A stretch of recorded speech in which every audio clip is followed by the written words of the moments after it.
అందరికీ నమస్కారం. తెలుగు కథల సంపుటి ఛానల్కి స్వాగతం. చందమామ కథల్లోని బేతాళ కథల్లో రాజయోగి అనే కథ చెప్పుకుందాం. పట్టువదలని విక్రమార్కుడు చెట్టు వద్దకు తిరిగి వెళ్ళి చెట్టుపై నుంచి శవాన్ని దించి భుజాన వేసుకొని ఎప్పటిలాగే మౌనంగా శ్మశానం కేసి నడవసాగాడు. అప్పుడు శవంలోని బేతాళుడు, రాజా, పూర్వం యోగి అయిన రాజు ఒకడు మొహమాటానికి పోయి తనను అభిమానించే ఇద్దరి మధ్య వచ్చిన చిన్న తగాదాను కూడా తీర్చలేకపోయాడు. నువ్వు కూడా ఏదో మొహమాటానికి పోయి అపరాత్రి వేళ ఇంతటి సాహసానికి పూనుకున్నట్టున్నది. నీకా రాజయోగి కథ చెబుతాను, శ్రమ తెలియకుండా విను అంటూ ఇలా చెప్పసాగాడు. పూర్వం చెంపక దేశాన్ని పాలించిన ధీరమల్లుడికి వీరమల్లుడు, సూరమల్లుడు, గుణమల్లుడు అనే ముగ్గురు కొడుకులు. వారిలో చిన్నవాడైన గుణమల్లుడు ఆధ్యాత్మిక విషయాలపై ఎక్కువ ఆసక్తి చూపుతుండేవాడు. కొంతకాలం గడిచేసరికి ధీరమల్లుడు మరణించాడు. పెద్దవాడైన వీరమల్లుడి పట్టాభిషేకానికి ఏర్పాట్లు జరగసాగాయి.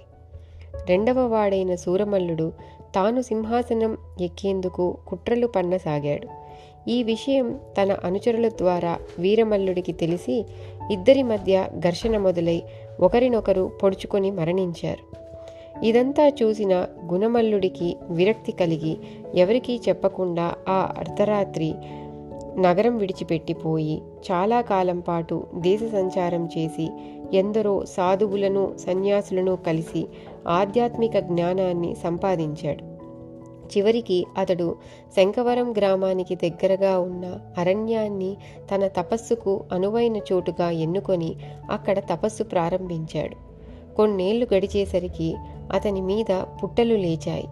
ఆ తరువాత కొంతకాలానికి శంఖవరం గ్రామస్తులు కొందరు తమ గ్రామానికి సమీపాన ఉన్న అరణ్యంలో కొంత భాగాన్ని చదును చేసి వ్యవసాయానికి పనికి వచ్చే భూమిగా చేద్దామని బయలుదేరి వచ్చి అరణ్యంలో చెట్లను నరుకుతూ గుణమల్లుడుండే పుట్ట దగ్గరికి వచ్చి దాన్ని కూడా నీలమట్టం చేయాలని చూసేసరికి వారికి అందులో గుణమల్లుడు కనిపించాడు.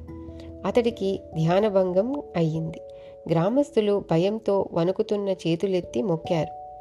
ఆయన వారినేమీ కోపగించలేదు. గ్రామస్తులకు ఆయన ముఖంలో గొప్ప తేజస్సు కనపడింది. వాళ్ళు అప్పటికప్పుడే అక్కడ ఒక చిన్న పూరిపాక వేసి గుణమల్లుడిని అందులోకి చేర్చారు. ఆనాటి నుంచి తరచూ శంఖవరం గ్రామ ప్రజలు ఆయన్ని చూడడానికి రాసాగారు. ఒకసారి ఆయనను దర్శిస్తే చాలు, ఎన్నో మేలు జరుగుతున్నాయని వార్త చుట్టుపక్కల ఉన్న అనేక గ్రామాలకు పాకింది. ఆయనను తమ గ్రామంలోకి వచ్చి తమతో పాటే ఉంటూ తమకు జ్ఞానబోధ చేయమని ప్రజలు అడిగారు. అందుకు ఆయన అంగీకరించారు. శంఖవరం గ్రామంలోని మోతబరి రైతు దానయ్య, ధనికుడు శరభయ్య గుణమల్లుడి భక్తులుగా మారడమే కాకుండా ఆయన ఉండేందుకు ఊరి మధ్యన మంచి భవనాలు కట్టి ఇచ్చారు. ఈ విధంగా శంఖవరంలో చిన్న ఆశ్రమం లాంటిది తయారయ్యింది. పొరుగు గ్రామాల నుంచి కూడా భక్తులు తండోపతండాలుగా రాసాగారు. అన్ని కార్యక్రమాలకు సంబంధించిన వ్యవహారాలు దానయ్య, శరభయ్య చూసుకోసాగారు. రాను రాను వాళ్ళిద్దరికీ గుణమల్లుడి బోధనలలో కంటే ఆశ్రమ నిర్వహణకు సంబంధించిన అధికారంలో హెచ్చు ఆనందం కనపడింది. క్రమంగా వాళ్ళిద్దరి మధ్య స్నేహం చెడి ఎవరికి వారు పూర్తి అధికారాన్ని కోరుకోసాగారు.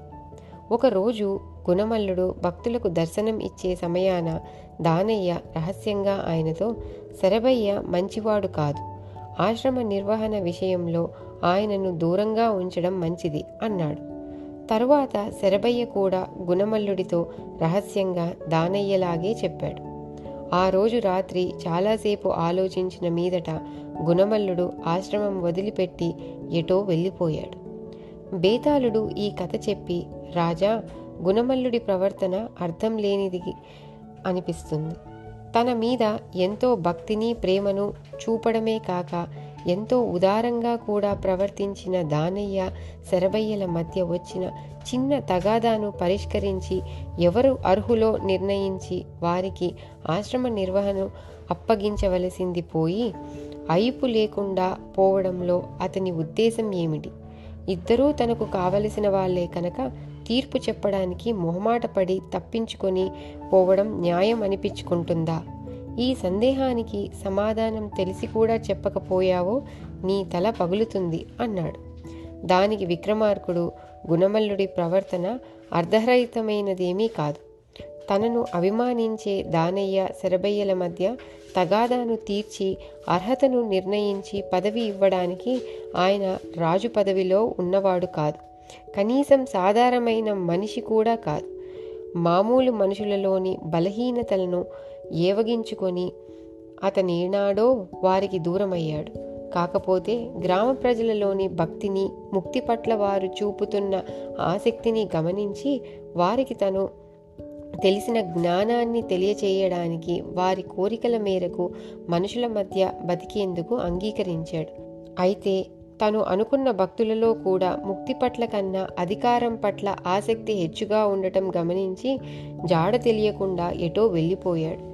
అతడలా వెళ్ళిపోవడానికి కారణం మొహమాటం కాదు, అధికారం కోసం తాపత్రయపడే దానయ్య శరభయ్యల మీద ఏవగింపు. ఈ ఏవగింపు అతడికి సహజంగా ఉన్నదే. అధికారం కోసం తన సోదరులు ఘర్షణ పడి చనిపోయేసరికి అతడు రాజ్యాన్ని సైతం వదిలివేశాడు కదా అన్నాడు. రాజుకు ఈ విధంగా మౌనభంగం కలగగానే బేతాళుడు శవంతో సహా మాయమై తిరిగి చెట్టెక్కాడు. ఇది కథ.